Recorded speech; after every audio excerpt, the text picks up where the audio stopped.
Man, if Crown ever comes along and he says like these words, well, the famous legendary words, first off, fuck your bitch and click your claim.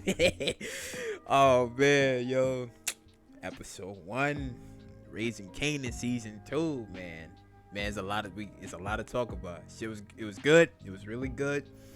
I mean, fucking Jukebox and Marvin. We knew that relationship wasn't going to heal over time because I think he said he hasn't seen her in 3 months. So okay, so I guess the timeline for what they explain is like, I guess it's 3 months. So how we got out of the hospital and stuff, because I guess he's been in for like 3 months, and then Marvin's been away for like a little bit, and then he's like in I guess not rehab, but he's like in the center of where anger management, yeah, basically anger management and stuff.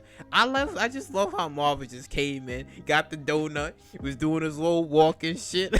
She was like, "Nigga, you better sit your ass down before I tell your correction officer some shit." I said, "Yo, what the fuck?" Like, nah, man. I thought that segment to me was a little funny.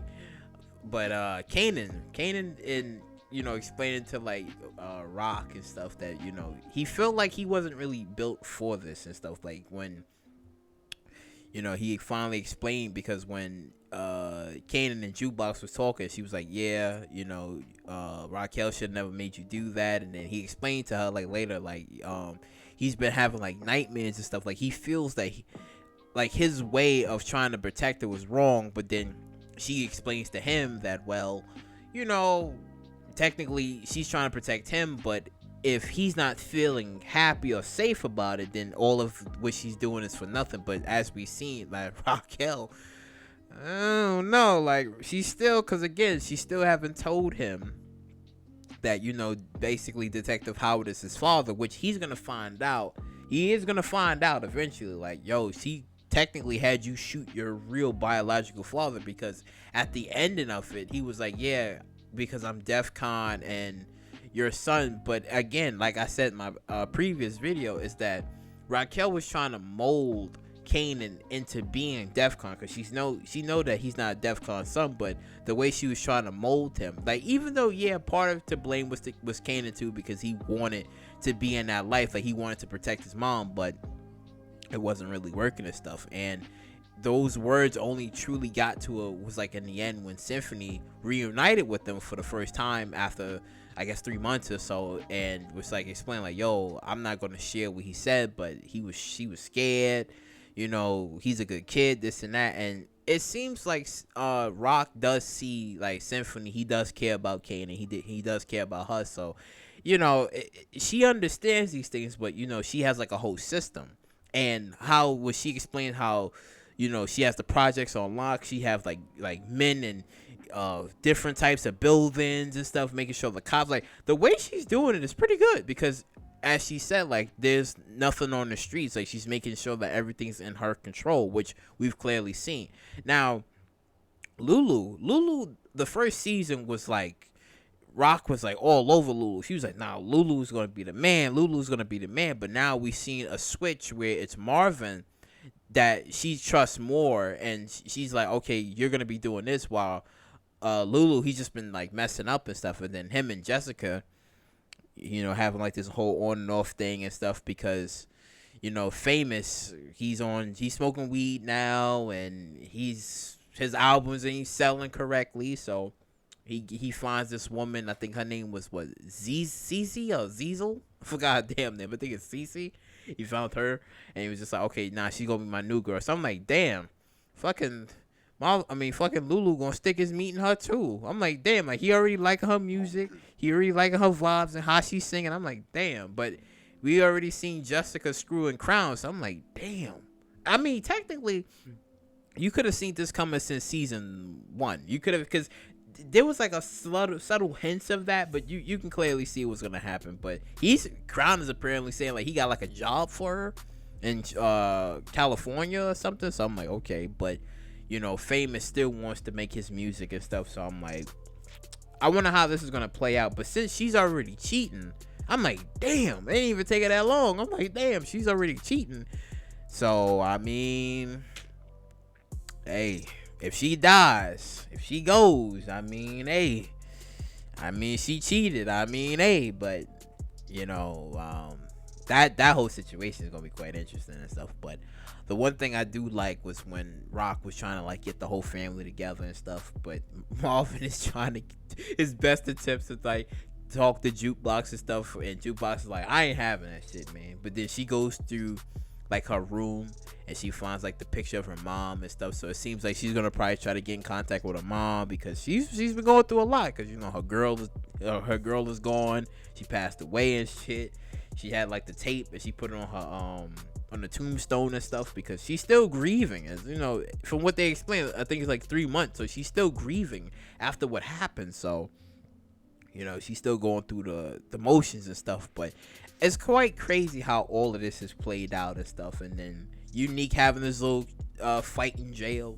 You know, I feel like the guy that Unique defended, I feel like probably like later, I could be mistaken, but maybe later that Unique might be able to get his footing back into the door, because remember, Unique is still like that one guy that's like gonna come after Rock and stuff. And since Howard is fixed, he no longer has cancer, because I think they found like a guy who had the bone marrow transplant for him, so he's already fixed, he's good. So now his full attention is going to be at Raquel, because not only did he wanted Raquel to tell Kanan that, you know, he's the father and stuff, she didn't do any of that shit and had Kanan shoot him. So now his full attention is going to be, you know, you did this shit, I might have to come after you. And then maybe he might come after Kanan. Who knows, right? Who knows? And it's a possibility that maybe Howard and Unique probably might have a team up, because he still hasn't forgot about that, you know? Still haven't forgot about it. And then, you know, Howard's partner, you know, she's basically trying to like put 2 and 2 together and trying to like, you know, she's being a good cop. She's trying to like put things together and stuff to figure out like, okay, who shot a partner, right? So I mean, eventually she might put 2 and 2 together. She might put it together and be like, it was actually Kanan that did it. But she's gonna probably figure out as to why Howard is probably protecting Kanan, until she may figure out later that, oh, the reason why he's protecting him is because, you know, he's the fault. Like it's gonna happen. It's gonna happen because it's like she's already going down this rabbit hole. It's gonna happen. And then eventually it's gonna be like a whole big thing. Either she still lives, or she dies. It's really up in the air. It's up in the air if she still lives or she still dies. We don't know, because we do know that her and Jukebox, they will have they still gonna be talking. I feel like they still gonna have like this connection, because we do, like I said, we know like in the original Power that Jukebox does become a cop, so that's gonna be Jukebox's way out and stuff, because we know all of this because we know Jukebox is gonna become a cop, and we know that Kanan is gonna him and Breeze are gonna get together. We know this, they're gonna get together, and eventually they're gonna take over the streets. But it's just right now Kanan is confused. He doesn't know how to protect his mom. He doesn't know what's going on. So it's gonna be a lot of stuff. And then Scrappy, him getting arrested, and then there's gonna be something. There's always gonna be something. Somebody's gonna have to wear a wire. There's gonna be something. But I don't know what they're gonna do with Scrappy's character and stuff, because he's been really loyal to Rock.